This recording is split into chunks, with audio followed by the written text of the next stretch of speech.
Hello दोस्तों, स्वागत है आप सभी का हमारे चैनल में। चलिए शुरू करते हैं आज की कहानी। अरे प्रियंका, जरा सिंक में पड़े बर्तन साफ कर देना। मम्मी जी की आवाज़ प्रियंका के कानों में टकराई। जी अभी करती हूँ, 1 साल की बेटी टिया को तैयार करती हुई प्रियंका ने जवाब दिया। बेटी को सुलाकर वो बर्तन साफ करने लगी। प्रियंका बर्तन साफ कर ही रही थी कि देवरानी पायल आई और खाने के जूठे बर्तन रखकर चली गई। बर्तन साफ करके हटी ही थी कि पापा जी ने पकोड़े की फरमाइश कर दी। प्रियंका पकोड़े बनाने लगी। ये सारा काम खत्म करके देखा, घड़ी में 4 बज रहे थे। उसे जोरों से भूख लगी थी। वो खाना खाने बैठी तो देखा एक ही रोटी बची थी। आज भाभी ने खाना बनाया था। उन्हें इतना भी नहीं पता कि घर में कितने लोग हैं, उस हिसाब से रोटियां बनानी चाहिए। वो गुस्से में बड़बड़ाती हुई एक रोटी सब्जी से खाना खाने लगी। प्रियंका और शरद की शादी को लगभग 5 साल हो चुके थे। घर की तीनों बहुओं में प्रियंका दूसरे नंबर की बहू थी। जेठानी नेहा और देवरानी पायल अक्सर प्रियंका के इमोशनल होने का फायदा उठाती थी।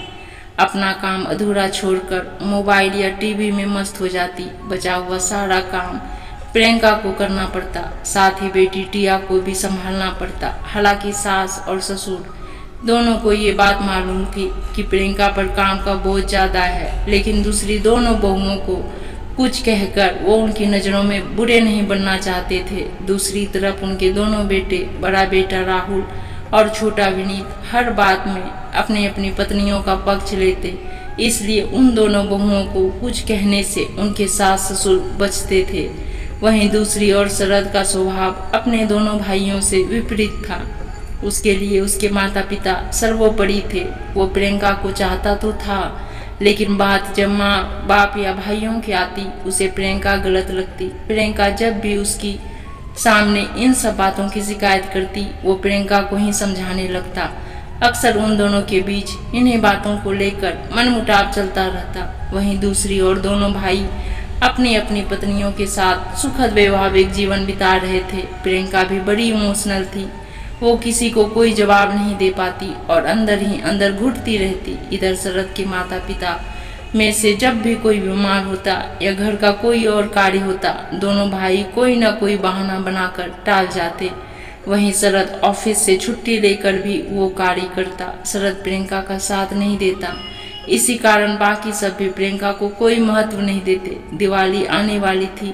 घर में सफाई शुरू हो चुकी थी। दोनों बड़ी और छोटी बहुओं ने फटाफट अपने पतियों के सहयोग से अपने अपने कमरे साफ कर लिए। बाकी के घर की सफाई के वक्त दोनों आधा अधूरा सहयोग करके बहाने बनाकर काम से बचती रही। मौसम बदलने की वजह से प्रियंका को सर्दी जुकाम हो रखा था। मम्मी जी ने प्रियंका को सहयोग करने को कहा। प्रियंका ने तबीयत ठीक न होने की बात कही तो वो नाराज हो गई और अकेले ही काम करने लगी। इसी बीच शरद ऑफिस से आया और उसने माँ को अकेले काम करते हुए देखा तो प्रियंका पर बरस पड़ा।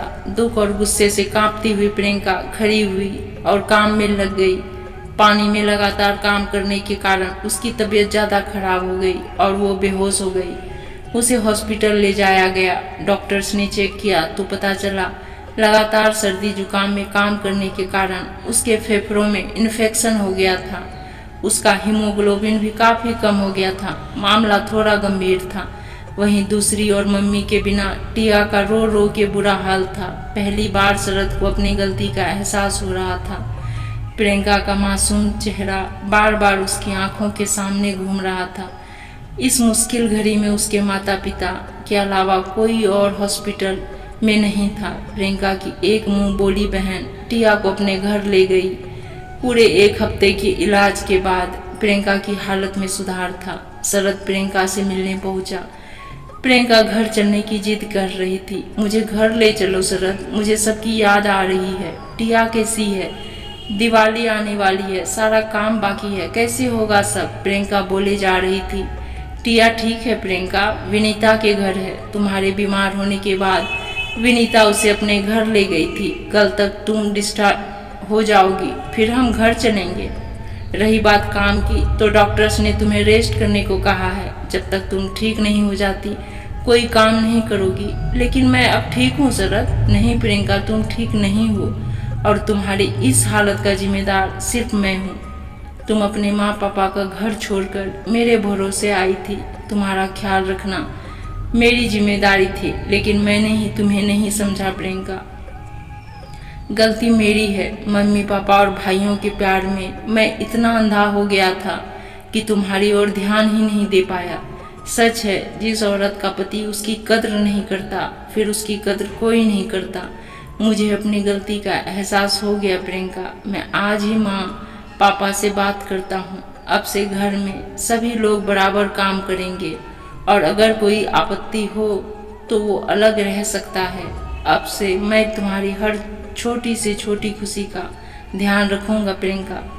तुम मुझे समझ गए, मुझे और कुछ नहीं चाहिए शरद। आज मुझे मेरी सारी खुशियाँ मिल गई, कहकर प्रियंका ने शरद के कंधे पर सर रख दिया। शरद ने भी हौले से प्रियंका का हाथ दबा दिया, इस वादे के साथ कि अब से वो हमेशा प्रियंका के साथ खड़ा रहेगा।